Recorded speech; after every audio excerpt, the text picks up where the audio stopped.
Hello guys, एक बार फिर से आपके अपने एवीएस की पाठशाला चैनल पर आप सभी का स्वागत है। आज हम क्लास 12th बायोलॉजी का जो 30% रिड्यूस्ड सिलेबस हुआ है उसके अकॉर्डिंग इम्पॉर्टेंट क्वेश्चंस की बात करेंगे। और इम्पॉर्टेंट क्वेश्चन में सबसे पहला जो हम टारगेट लेते हैं बहुविकल्पीय प्रश्न। ये हम आपको चैप्टर वाइज जो इम्पॉर्टेंट क्वेश्चंस हैं, आपको तो पता ही है कि बोर्ड एग्जाम में क्लास 12 के 4 बहुविकल्पीय क्वेश्चंस आएंगे। तो जो पहला चैप्टर है आपका पुष्पी पौधों में लैंगिक जनन, इसके पहले भी एक चैप्टर है जीवों में जनन, वो 30% में इंक्लूड है, वो कटा हुआ है। ठीक है, तो हमारा जो पहला चैप्टर होगा पुष्पी पौधों में लैंगिक जनन होगा। इसके जो बहुविकल्पीय मोस्ट इंपॉर्टेंट क्वेश्चंस हैं हम उनको डिस्कस करेंगे। तो प्यारे बच्चों, आप लोग ध्यान से इस वीडियो को समझिएगा। इसमें जो क्वेश्चंस आप लोगों को बताए जाएंगे वो बहुत ही इंपॉर्टेंट है। ठीक है ना? तो चलिए स्टार्ट करते हैं। पहला क्वेश्चन है, द्विनिषेचन की क्रिया होती है। द्विनिषेचन यानी कि डबल फर्टिलाइजेशन। डबल फर्टिलाइजेशन जो क्वेश्चन पूछा गया है, ये पूछा गया है किस पौधे में होती है, किस प्रकार के पौधे में होती है। ठीक है, और ये क्वेश्चन 2008, 2014 और 2016 में पूछा गया है। हो सकता है कि 2020-21 की जो परीक्षा होने वाली है, जो 24 अप्रैल से कंडक्ट कराई जा रही है, उसके लिए बहुत इंपॉर्टेंट क्वेश्चन ये आ सकता है। तो पहला ऑप्शन है शैवाल में, दूसरा ऑप्शन है कवक में, तीसरा ऑप्शन है आवृत बीजी पादपों में, चौथा ऑप्शन है अनावृत बीजी पौधों में। तो यहाँ पर आप देख रहे हैं पहला शैवाल और कवक, ये तो निम्न कोटि के पौधे हैं, इनमें तो हो नहीं सकता। एक है अनावृत बीजी पौधे, यानी ऐसे पेड़ पौधे जिनमें बीज के ऊपर कवर नहीं होता, कवरिंग नहीं होती। और ये आवृत बीजी पौधों में, आवृत बीजी पादपों में द्विनिषेचन की क्रिया होती है। इस चैप्टर में, इस चैप्टर को हमने अच्छे से पढ़ाया है, उनके लेक्चर्स आपको नीचे डिस्क्रिप्शन बॉक्स में मिल जाएंगे, वहां पे आप देख सकते हैं। आवृत बीजी पौधों का जो मुख्य कैरेक्टर है यानी कि विशेष लक्षण है, वो है डबल फर्टिलाइजेशन की उपस्थिति। तो इसका सही ऑप्शन होगा सी, आवृत बीजी पादपों में।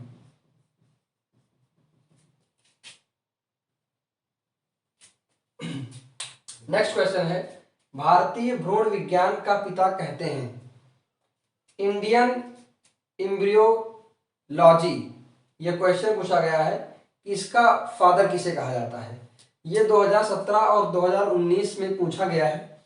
इसके भी चांसेस हैं 2017, 2019 और 2021 में पूछे जाने के। इसमें सबसे पहला ऑप्शन है सर जगदीश चंद्र बोस, दूसरा ऑप्शन है प्रोफेसर पंचानन माहेश्वरी, ये पी माहेश्वरी के नाम से शॉर्टकट में आता, professor P Maheshwari.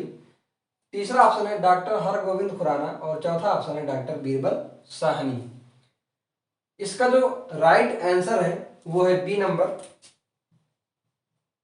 Professor Panchanan Maheshwari. ये आपका राइट ऑप्शन है।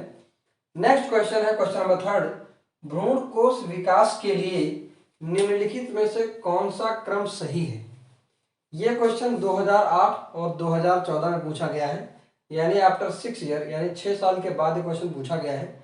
इसके भी चांसेस हैं कि 2021 में क्वेश्चन पूछा जा सकता है। इसका पहला ऑप्शन है आर्किस्पोरियम, उसके बाद है गुरु बीजाणु, उसके बाद है गुरु बीजाणु मातृकोशिका। ये जो एरो लगा हुआ है, इस एरो का मतलब है कि आर्किस्पोरियम से गुरु बीजाणु बनेगा और गुरु बीजाणु से गुरु बीजाणु मातृकोशिका बनेगी, यानी मेगास्पोर पहले बनेगा और मेगास्पोर मदर सेल बाद में बनेगा। दूसरा ऑप्शन है आर्किस्पोरियम से बनेगा गुरु बीजाणु मातृकोशिका यानी कि मेगास्पोर मदर सेल, उसके बाद है गुरु बीजाणु भ्रूण कोश यानी कि मेगास्पोर एम्ब्रियोसाइट। नेक्स्ट तीसरा ऑप्शन है आर्किस्पोरियम गुरु बीजाणुद्भिद और भ्रूण कोश। चौथा ऑप्शन है आर्किस्पोरियम गुरु बीजाणुद्भिद भ्रूण कोश। तो इसका बच्चों जो राइट आंसर है वो बी ऑप्शन है, आर्किस्पोरियम से बनेगा megaspore mother cell megaspore mother cell से बनेगा मेगास्पोर एम्ब्रियोसाइट। फिर उसके बाद फॉर्मेशन होता है मेगास्पोर का। ठीक है, तो इसका सही ऑप्शन क्या है?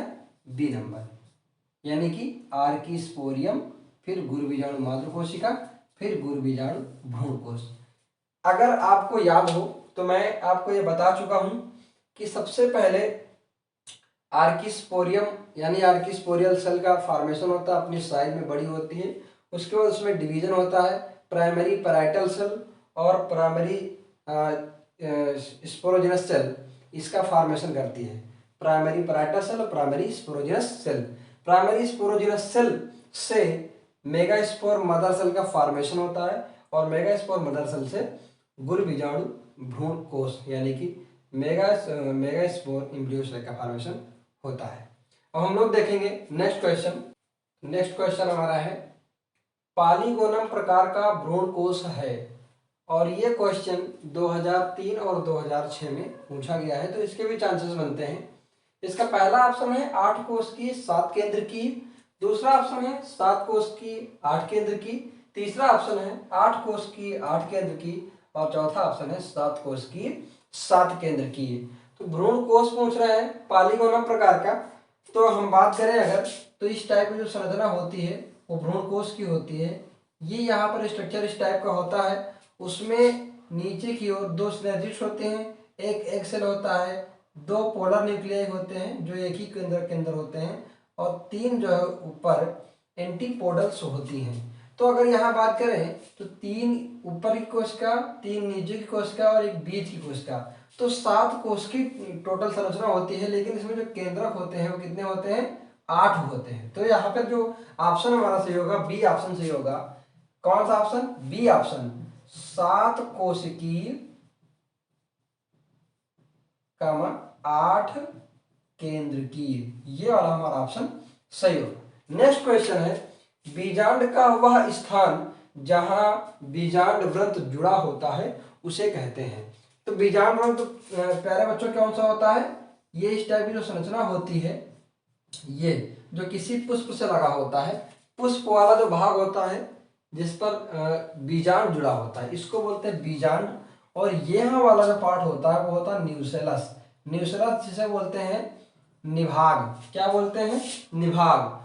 और यहाँ पर जो नाभिका है, नाभिका यहाँ पे होती है, यहाँ पे होती है नाभिका। इस तरीके से ये जुड़े होते हैं एक दूसरे से, तो यहाँ पे होती क्या? नाभिका।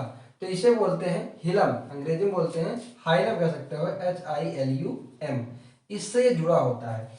बहुत सारे आपके जो कहीं कहीं पे आपको निभाग से इसका लिखा होगा आंसर, बट निभाग इसका राइट आंसर नहीं है। इसका सही आंसर है नाभिका, यानी इसका बी ऑप्शन सही है, नाभिका। किससे जुड़ा होता है? हाइलम से जुड़ा होता है। ये बीजांड है और ये बीजांड ग्रंथ है, ये हाइलम से जुड़ा होता है। नेक्स्ट क्वेश्चन है एक ही पादप के एक पुष्प के परागकणों का दूसरे पुष्प के वर्तिकाग्र तक का स्थानांतरण कहलाता है। ये 2019 में पूछा गया क्वेश्चन है, बहुत इंपॉर्टेंट क्वेश्चन है। एक ही पौधा है, उसी पौधे का मतलब एक ही पौधा है, उसके 2 पुष्प अलग अलग लगे हुए हैं। एक पुष्प का परागकण दूसरे पुष्प के वर्तिकाग्र पर जाता है, तो उसको कौन सा परागण कहते हैं यहाँ पर? तो एक का पहला ऑप्शन है स्वयुग्मन, दूसरा है सजात पुष्पी परागण, तीसरा ऑप्शन है परागनिषेचन और चौथा ऑप्शन है अनुमील परागण।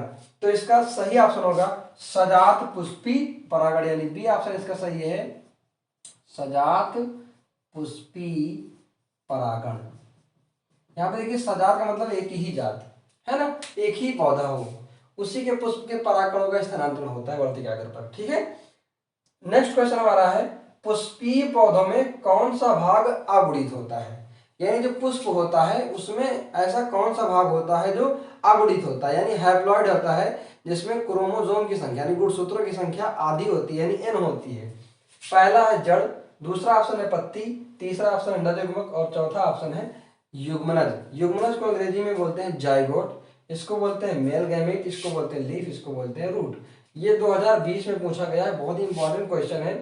तो जड़ जो होते हैं ये हमेशा द्विगुणित, इनकी कोशिकाएं द्विगुणित होती हैं, हमेशा प्यारे बच्चों इसको याद रखिएगा। पत्तियां जो होती है ये भी हमेशा द्विगुणित होती हैं। युग्मनज जो होता है वो मेल गैमीट और फीमेल गैमीट दोनों के फ्यूजन से बनता है, दोनों के फर्टिलाइजेशन से बनता है। तो ये भी कैसा होगा, द्विगुणित होगा यानी 2n होगा। लेकिन यहाँ पर जो नर युग्मक होता है ये कैसा होता है, अगुणित होता है, हैप्लॉइड होता है। इसका तीसरा ऑप्शन सही है, नर युग्मक। अब हम लोग नेक्स्ट क्वेश्चन देखेंगे। अगला क्वेश्चन है, यदि किसी पौधे की पत्ती की कोशिकाओं में गुणसूत्रों की संख्या 24 है, याद रखना गुणसूत्रों की संख्या क्या है, 24 है, तो उसके भ्रूणपोष में गुणसूत्रों की संख्या होगी। तो सबसे पहले हमको इस क्वेश्चन को रटना नहीं है कि भ्रूणपोष में कितनी होगी, हमें समझना है कि भ्रूणपोष में ये द्विगुणित होता है, अगुणित होता है कि त्रिगुणित होता है।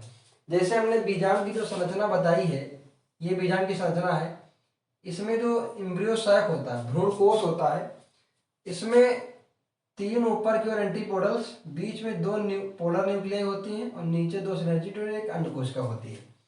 जब नर युग्मक आता है तो एक द्वितीयक केंद्रक के साथ यानी सेकेंडरी न्यूक्लियस के साथ और एक सेल के साथ फर्टिलाइजेशन करता है। तो जो द्वितीयक कोशिका के साथ, द्वितीयक केंद्रक जो होती है उसके साथ जो निषेचन करता है वो भ्रूणपोष का निर्माण करता है। किसका निर्माण करता है, भ्रूणपोष का, जिसे इंडोस्पर्म कहा जाता है। तो यहाँ पे देखा जाए तो 2 इसमें न्यूक्लियस पहले से थे और एक न्यूक्लियस और आ गया, यानी इसमें कितने न्यूक्लियस हो गए, 3n हो गया। ये हो गया ट्रिप्लॉइड यानी त्रिगुणित हो गया। तो पूछ रहे हैं यदि किसी पौधे की पत्ती कोशिकाओं में गुणसूत्रों की संख्या 24 है, तो यहाँ पे ये भी ध्यान रखना जो पत्ती की कोशिका है, पत्ती की कोशिका, तो पत्ती की कोशिका हम बता चुके हैं ये डिप्लॉइड होती है, यानी कैसी होती है, 2n होती है। तो यहाँ पे देखा जाए 2n इक्वल टू कितना दिया गया है, 24 दिया गया है, 24 दिया गया है। तो n इक्वल टू कितना हो जाएगा, 12 हो जाएगा। n इक्वल टू कितना हो जाएगा, 12 हो जाएगा। तो यहाँ पर हमारे पूछ रहा है भ्रूणपोष में, तो भ्रूणपोष कहता है 3n, यानी n की वैल्यू कितनी है, 12 है। तो 3 × 12 इक्वल टू कितना हो गया, 36। तो हमारा राइट ऑप्शन होगा सी नंबर, यानी कितना, 36। नेक्स्ट क्वेश्चन है, निभाग पाया जाता है। हमने अभी बताया थोड़ी देर पहले, ये बीजांड है और बीजांड में ये होता है चलाजा वाला भाग जिसे निभाग कहते हैं। तो निभाग कहाँ पाया जाता है, ना तो परागकण में पाया जाता है ना भ्रूणपोष में पाया जाता है, ये पाया जाता है कहाँ पर, बीजांड में, यानी बी ऑप्शन इसका सही है, बीजांड में, बीजांड में पाया जाता है निभाग। ठीक है। नेक्स्ट क्वेश्चन है, 200 लघु बीजाणुओं के निर्माण के लिए प्रकार्यात्मक लघु बीजाणु मातृ कोशिका में कितने अर्धसूत्री विभाजन होंगे। तो बच्चों यहाँ पर ध्यान देना है, अर्धसूत्री विभाजन पूछ रहा है क्वेश्चन, बहुत इंपॉर्टेंट इस चीज को समझना। अर्धसूत्री में क्या होता है, एक कोशिका से 4 कोशिकाओं का निर्माण होता है। कितनी कोशिकाओं का, 4 कोशिकाओं का निर्माण होता है। अब ये लघु बीजाणु पूछ रहा है, यानी कि माइक्रोस्पोर्स, माइक्रोस्पोर्स यानी कि जिससे नर युग्मक का निर्माण होता है। तो कितने बनने चाहिए, 200। 200 के लिए कितने अर्धसूत्री कोशिका विभाजन कर सकता है, पहला ऑप्शन है 400, 50, 200 और 100। इनमें से जो राइट आंसर होगा, खुद दिमाग लगाइए कि 1 से 4 बनेंगी तो कितने कोशिका होनी चाहिए जिससे 200 लघु बीजाणु बनने चाहिए, कितने होने चाहिए, 50। इसका राइट ऑप्शन होगा बी, यानी कि 50 अर्धसूत्री जिसमें विभाजन होंगे। नेक्स्ट क्वेश्चन है, एक प्रारूपिक आवृतबीजी परागकोश में लघु बीजाणुधानियों की संख्या होती है। हम पहले ही बता चुके हैं, जो परागकोश होता है, परागकोश इस टाइप का स्ट्रक्चर होता है, 2 पालियों बटा होता है। अगर इसको हम यहाँ से ट्रांसवर्सली इसको कट करें तो इसमें कितने भाग पाए जाते हैं, 4 भाग पाए जाते हैं। कितने भाग पाए जाते हैं, 4 भाग इसमें जो है पाए जाते हैं, 1 2 3 4, तो 4 भाग पाए जाते हैं। इसका सही ऑप्शन होगा डी नंबर, 4 लघु बीजाणुधानियां होती हैं। नेक्स्ट क्वेश्चन है, निम्न में से कौन सी कोशिकाएं सभी प्रकार के भ्रूणकोश में पाई जाती हैं। भ्रूणकोश यहाँ पे ध्यान रखना है, भ्रूणकोश में पाई जाती हैं। तो सभी प्रकार की कोशिकाएं कहाँ पाई जाती हैं, अंड कोशिका में पाई जाती हैं। सही कोशिका में नहीं पाई जाती, एंटीपोडल में नहीं पाई जाती, ये कहाँ पाई जाती हैं, ये अंड कोशिका है सभी प्रकार के भ्रूण कोश में पाई जाती है। भ्रूण कोश क्या होता है? ये भ्रूण कोश है। तो जितनी भी प्रकार की भ्रूण कोश होती हैं सभी प्रकार के भ्रूण कोश में अंड कोशिका जरूर पाई जाएगी। तो इसका सही ऑप्शन होगा अंड कोशिका यानी बी।